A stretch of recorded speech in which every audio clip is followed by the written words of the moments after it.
सभी प्रेमी जनों को जय श्री परमानंद। जब से मनुष्य इस धरती पर आया है, अनेकों अनेक प्रश्न उसके मन में उठते रहे हैं, जैसे वह कौन है, किसने उसे बनाया है, उसका यहाँ आना एक स्वाभाविक क्रिया है या उसको बनाने वाला कोई और है। यदि उसको बनाने वाला कोई और है तो इसके पीछे उद्देश्य क्या है। इन्हीं सभी प्रश्नों को लेकर गुरु महाराज से प्रार्थना की तो यह इस चैनल के बनाने का उद्देश्य सिद्ध हुआ। आप सभी से प्रार्थना है कि स्वयं के कल्याण के लिए चैनल को सब्सक्राइब करें तथा अन्य औरों के भले के लिए शेयर अवश्य करें। जय श्री परमानंद। एक लोहा पूजा में सोहत, जिस प्रकार से आप हैं, और एक घर बधिक परो, एक घर बधिक परो, ऊंच नीच पारस नहीं जानत, कंचन करत खरो। एक लोहा वही है जो कसाई के यहां रखा है, और वह भी लोहा है जो मंदिर की घंटी में लगा हुआ है। ऊंच नीच पारस नहीं जानत, कंचन करत खरो। पारस किसी भी लोहे को टच कर दो, वो उसे सोना बना देता है। प्रभु जी मेरे अवगुण चित्त न धरो। तो ऐसा बताते हैं संत लोग कि विवेकानंद से रुका नहीं गया और बाहर आ गए, तो वह संत भी द्रवित हो गए और उनने कहा कि देवी, वैसे तो ये हमारा कर्म नहीं है। तो तुरंत उस माता ने कहा कि महाराज, मेरे पिताजी अपने अंतिम समय पे एक बात कह गए थे मुझसे कि यदि कोई भी संत महापुरुष यदि तेरे दरवाजे पे बैठ करके, सामने इस मंदिर पे बैठ के कोई प्रसाद पाले तो उसे 4 असरफी दे देना दक्षिणा में। 4 असरफी दक्षिणा में दे देना। संत ने विचार किया कि यार ये तो, उन्होंने कहा अच्छा ठीक है, कोई बात नहीं, आपका कर्म कोई भी हो सकता है मगर हृदय से बड़ी पवित्र हैं आप। ठीक है, आप अपनी सेविका से सूखा राशन भिजवा देना, मैं अपने आप बना लूंगा, खा लूंगा। उन्होंने कहा ठीक है महाराज।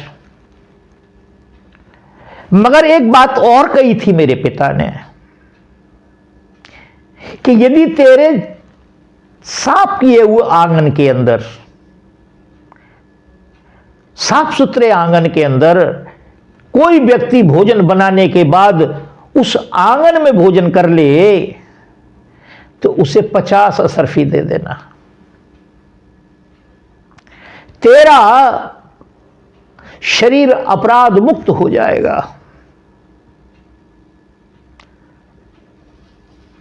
बटुक ने सोचा कि भाई जी, भोजन तो यहां भी बनाना है, भोजन वहां भी बनाना है, क्या फर्क पड़ता है इससे। जो चीज यहां करनी है वो वहां करनी है। भाई मैं कोई शरीर से, कोई मेरे शरीर में तो कोई हरकत भी नहीं किसी प्रकार की। वो कहते हैं कि नहीं ठीक है, आप ठीक कह रहे हैं, कोई बात नहीं, हम ऊपर ही बना लेंगे, मगर साफ सुथरी जगह होनी चाहिए। खैर, वहां तक बात बन गई और फिर वो वैश्या कहने लगी कि यदि कोई मेरे बने हुए हाथ का भोजन कर ले, उसे 100 असरफी के लिए पिताजी कह गए थे।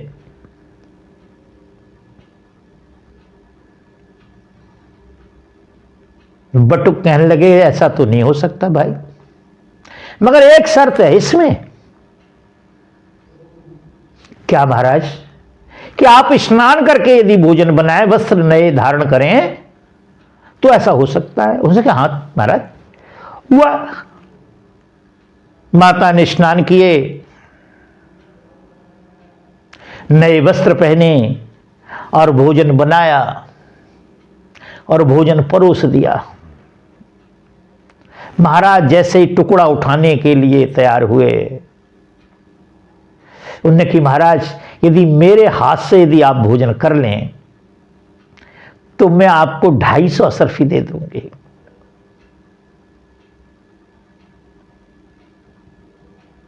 संत ने कहा यार कोई बात नहीं, बटुक ने सॉरी, करते करते ये हो गया, अब यहां थोड़ा सा मैं असमर्थ हूं भाषा की वजह से।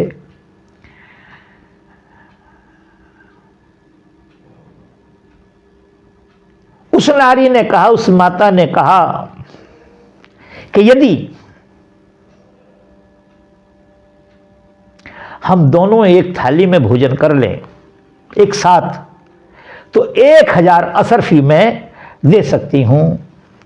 वह बटुक उस बात के लिए भी तैयार हो जाता है, और जैसे ही उस देवी ने टुकड़ा उठा करके उस बटुक के मुंह में देना चाहा, और बटुक ने जैसे ही मुंह खोला,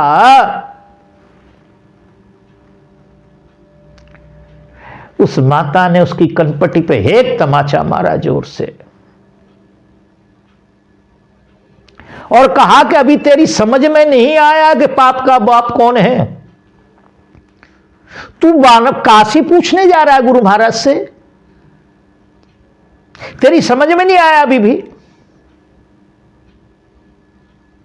पाप का बाप है लोभ।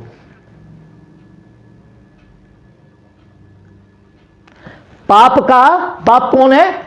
लोभ। और सारे संसार की व्याधियों की जड़ कोई है तो वो है मोह। इसलिए लोभ के साथ मोह रखा गया, मोह के साथ लोभ रखा गया है।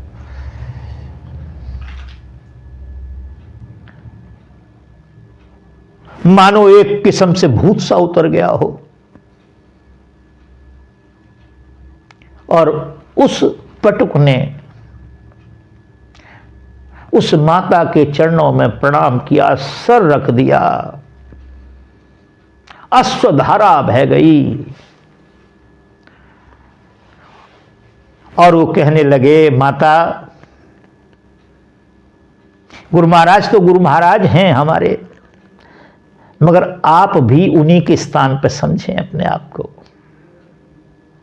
मेरे को तो ये ज्ञान ही नहीं था, मैं तो केवल पोथियों को पढ़ पढ़ करके ज्ञान चाह रहा था। पोथी पढ़ पढ़ जगमुआ, पंडित भयो न कोय, 2.5 आखर प्रेम को पढ़े सो पंडित होए।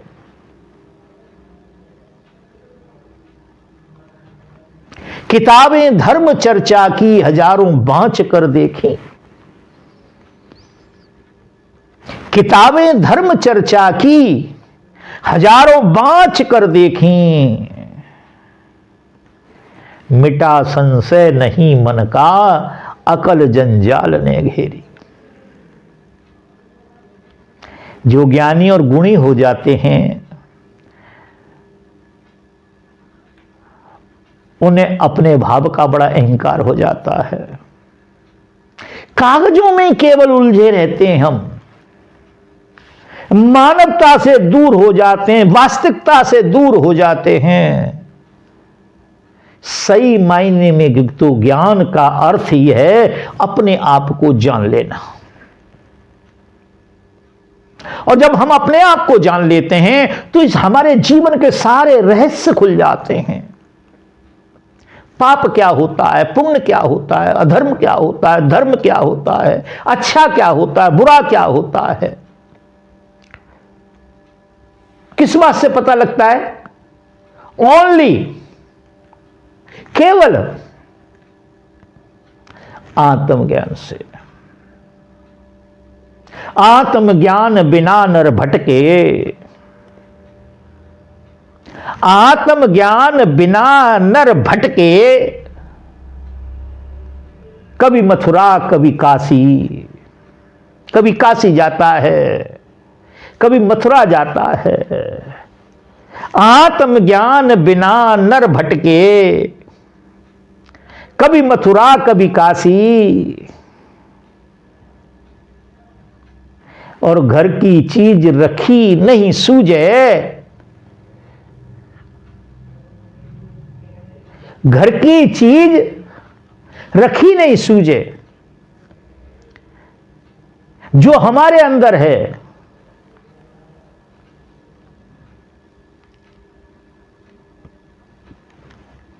घर की चीज, ये आत्मज्ञान, जो आत्मा जो है उसका ज्ञान हमको अच्छा नहीं लगता, भागते रहते हैं।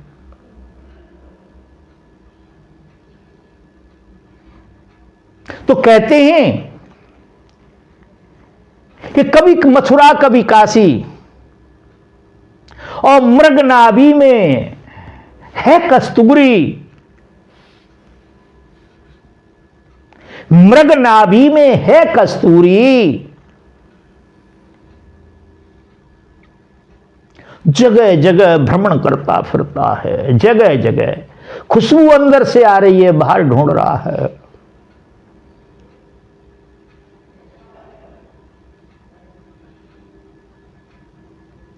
घर की चीज रखी नहीं सूझे, बन बन फिरत उदासी, पानी में मीन प्यासी, मुझ सुन सुन आवे हंसी। पानी में मीन प्यासी, मुझ सुन सुन आवे हंसी। हम ज्ञान लेने कहां कहां जाते हैं? ज्ञान का अर्थ ही आत्मा को जानना है, बाकी सारे ज्ञान अज्ञान हैं। केवल एक ज्ञान है जिसको आत्मज्ञान कहते हैं। विधि हरि हरि जा को ध्यान धरत हैं, विधि हरि हरि जा को ध्यान धरत हैं, और मुनिजन सहस 88, सोई ब्रह्म तेरे घट के माई, अलख पुरुष अविनाशी, पानी में मीन प्यासी, मुझ सुन सुन आवे हंसी। तो बंधुओं, आपको यह पता लग गया होगा कि पाप का बाप कौन है। मैंने अपनी तरफ से बड़ा प्रयास किया है, जो गुरुओं से प्रसाद मिला था, मेरा इसमें कुछ नहीं है। जो गुरुओं का अनुभव था, जो गुरुओं के मान्यताओं के अनुसार, जो गुरुओं के चरणों में बैठ के प्राप्त किया, प्रयास किया मैंने, और बाकी मैं समझता हूं शायद संतुष्ट हुए हों आप, और ना भी हुए तो दोबारा फिर लिखना। धन्यवाद।